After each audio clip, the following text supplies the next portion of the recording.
Selamat pagi, siang, dan malam, saudara-saudaraku sebangsa dan setanah air, juga saudara-saudaraku yang berada di perantauan atau berada di luar negeri. Tidak lupa saya sampaikan selamat merayakan Hari Raya Natal 25 Desember 2023 yang sudah berlalu beberapa hari, tapi perayaannya sampai sekarang masih terasa ya. Bersyukur bisa merayakan, dan juga saya sampaikan selamat menyongsong tahun baru 2024.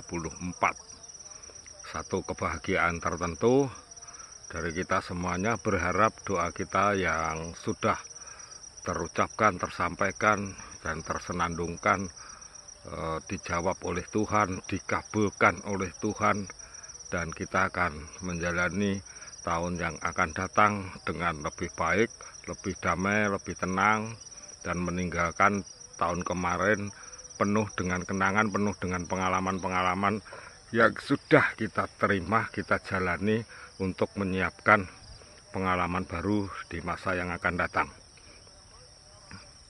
Tidak lupa salam hormat untuk keluarga semuanya, salam sehat, salam sukses, dan kita akan terus berusaha di bidang cabai yang masih tekun, dan terus untuk memperbaiki bagaimana penanaman dan menemukan masalah-masalah dan solusi-solusinya yang membuat semangat hidup juga semakin tinggi. Di beberapa video kemarin itu saya mohon maaf tidak bisa menjawab secara langsung karena kesibukan di akhir tahun. Biasanya saya juga ada permintaan dari teman-teman untuk membantu dekor sana sini, dekorasi ruangan, dekorasi manten, atau juga kesibukan di tempat kerja saya yang luar biasa. Itu dari situasi yang baru Desember tahun kemarin sampai Desember tahun ini masih banyak kesibukan yang sangat menyita, dan saya tidak bisa membuat rekaman secara seperti biasanya ya, harus pakai editing dan sebagainya. Ini kita kerjakan sendiri karena urgen, karena saya ingin meringankan beban saudara-saudara semuanya berkisaran di tanaman cabai. 2 kali ada pertanyaan yang timbul di beberapa video, saya sempat melihat di email juga masuk, itu tentang yang pertama masalah keriting ya. Masalah keriting itu, tanaman keriting itu ada beberapa hal yang perlu diperhatikan. Satu, jenis tanahnya yang dipakai di awal ya. Jenis tanahnya itu tanah kering atau tanah basah. Kemudian cuaca di mana tanaman tetap butuh perlindungan. Yang ketiga adalah pupuknya. Nah, yang kedua itu adalah kita melihat tanah sebelum dipakai untuk cabai, tanah itu dipakai apa. Artinya di situ kalau ada tanaman sebelumnya kita menanam di lokasi itu, pasti ada pupuk yang sudah menyertai.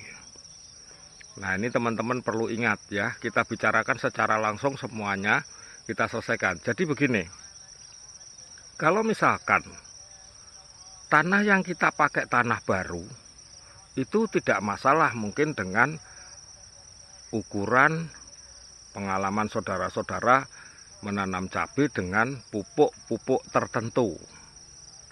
Tetapi kalau tanah itu tanah lama atau tanah yang bekas dipakai, misalkan tanaman jagung, itu otomatis akan berpengaruh di cabai karena apa? Pupuknya berbeda. Kemudian dipakai padi, itu juga pupuknya berbeda. Makanya perlu satu tindakan netralitas seperti kemarin ya. Jadi tanah itu dilubangi dulu, kemudian diisi air penuh. Lubangnya seperti apa sudah sudah kita tampilkan di video sebelumnya untuk pembelajarannya. Saudara bisa refresh ke sana. Lubang bisa kita bikin 30 cm misalkan di atas, kemudian ke bawahnya kita pakai 50 cm. Itu kita isi dengan air penuh untuk mengurangi pengaruh-pengaruh daripada pupuk yang dipakai pada tanaman sebelumnya. Biasanya itu ada yang sistem tumpang sari menanamnya, ada yang asli cabai saja. Nah, itu juga ada pengaruhnya, saudara.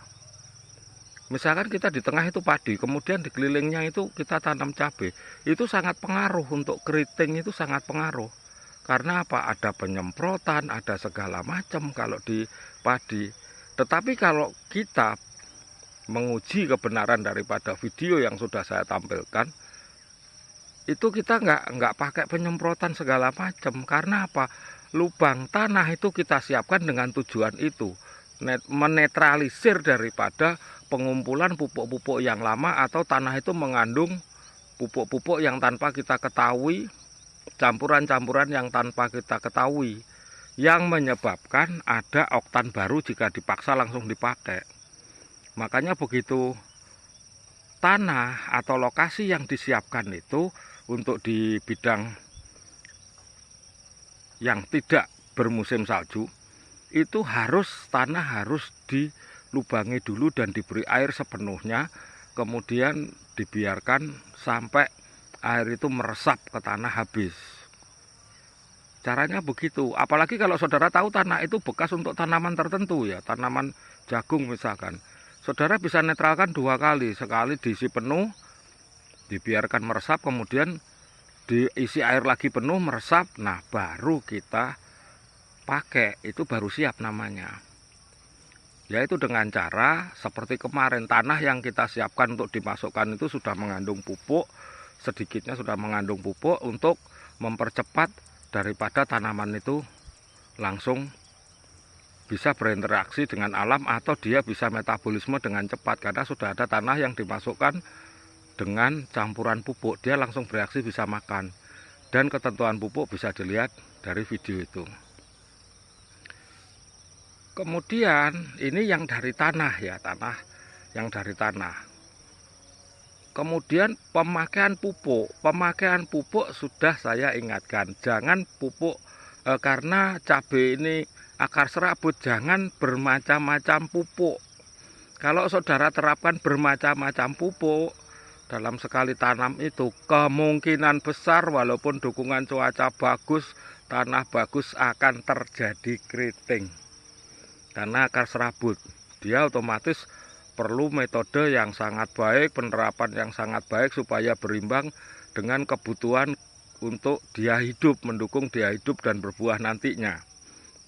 Tetapi kalau saudara-saudara menggunakan pupuk yang macam-macam untuk satu jenis tanaman ini, itu akan kemungkinan besar terjadi keriting. Kemudian yang kedua, terjadi daun berwarna kuning tapi tetap sehat tumbuhnya, dan kemudian akan terjadi juga pucat-pucat,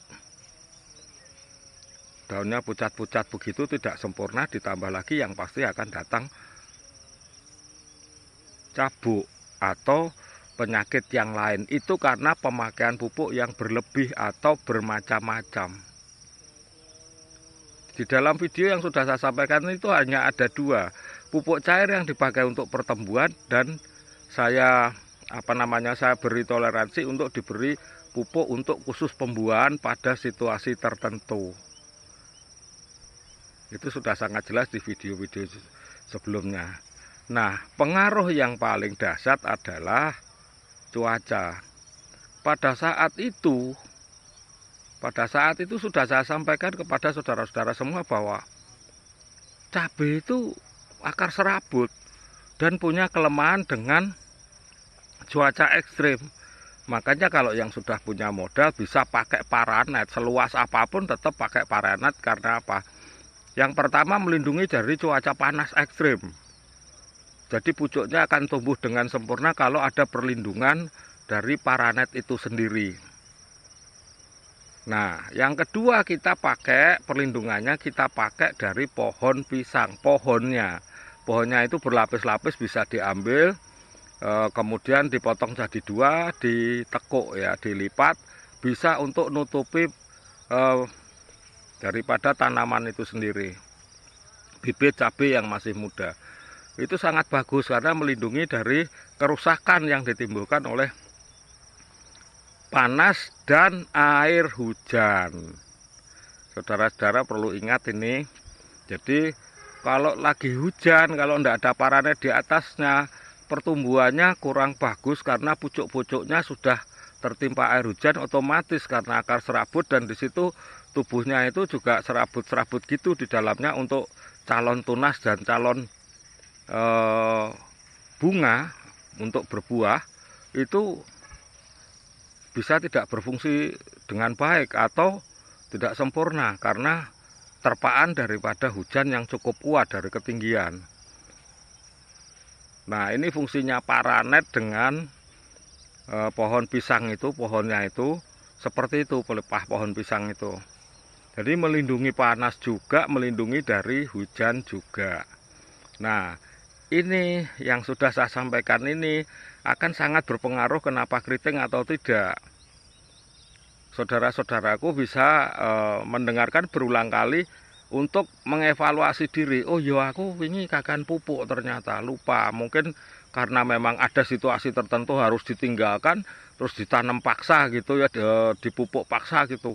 Kalau cairannya baru sampai 5 sendok misalkan, wis giat nih 6 sendok gak apa-apa, harus ditinggal lungo. Nah, ini tidak boleh, ketentuan itu tidak boleh dilanggar karena akan terjadi seperti itu.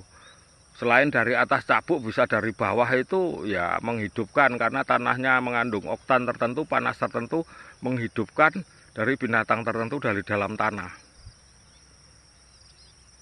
Demikian saudara-saudaraku, jadi dipikirkan betul apa yang sudah saya sampaikan, dan mohon maaf kita jawab seperti ini karena saya tidak punya situasi yang memungkinkan untuk editing karena keadaan yang sangat berbeda tahun ini, dan kebetulan teman saya yang biasa membuat video yang mengedit ada kesibukan, dia punya anak masih kecil-kecil, kemudian kemarin baru kitan, jadi beliaunya sangat sibuk, saya tidak memaksakan diri untuk membuat editing ya. Saya jawab dengan video semacam ini. Saya mohon maaf, yang penting ilmunya tersampaikan ke panjenengan. Panjenengan semuanya, saudara-saudaraku semuanya bisa introspeksi diri atau evaluasi diri ya. Mohon maaf. Jadi oh iya, kira-kira aku salah di sini, salah kurang perlindungan, panasnya terlalu ini, terus tanahnya terlalu cepat kering, airnya kurang misalkan. Nah, ini faktor-faktor yang menyebabkan keriting. Nggih. Kalau ini bisa diterapkan hal baru atau menjadi bahan pembelajaran lagi. Di video itu sampai sekian video itu sudah kita terapkan berulang kali, dan bahkan saya juga mengawasi dari teman-teman di sini yang sudah praktek itu bagus, mereka menemukan tidak ada cabuk. Adapun tidak berarti ya, tidak sampai 10%. Adapun cabuk itu biasanya dari migrasi sebelah, jadi dari tanaman tetangga. Dari dia sendiri tidak ada sama sekali, di tengah tidak ada. Nah, itu ada migrasi yang dari sebelah-sebelahnya, lahan sebelahnya. Tidak apa-apa, saya bilang tidak perlu disemprot. Kenapa harus disemprot? Potong aja daun-daunnya, jangan disemprot, nggak usah. Sudah potong aja daun-daunnya, dipotong, biarkan aja dia jatuh, tidak apa-apa, nanti akan ada tunas baru yang bagus. Jadi seperti itu saudara-saudaraku, mohon maaf sekali lagi, tidak lupa saya sampaikan selamat Natal dan menyongsong tahun baru 2024. Salam cabai sehat, salam kita semuanya sehat, salam sukses. Dan terus kita akan membantu untuk menjawab semua pertanyaan yang timbul dari tanaman cabai untuk panjenengan semua, apapun kondisinya video saya ya. Hanya berupa rekaman, dan ini saya berada di tengah sawah. Pada saat matahari akan terbit ya, menyongsong pagi-pagi sekali, saya berusaha untuk mencari situasi yang tenang, menyampaikan ini sebelum lewat tahun 2023. Mohon maaf yang sebesar-besarnya. Terima kasih atas perhatiannya, terima kasih dukungannya, terima kasih subscribe-nya, terima kasih like-nya, terima kasih video-video saya sudah diceritakan ke teman-teman semuanya. Terima kasih dan berharap berkat Tuhan mengalir secara deras di tahun depan. Tinggal beberapa hari lagi. Nuwun agunging sih samudra pangaksami. Saya mohon maaf dari hati yang paling dalam atas nama keluarga pribadi saya, istri dan anak saya. Saya menyampaikan sekali lagi permohonan maaf. Salam sukses di tahun 2024.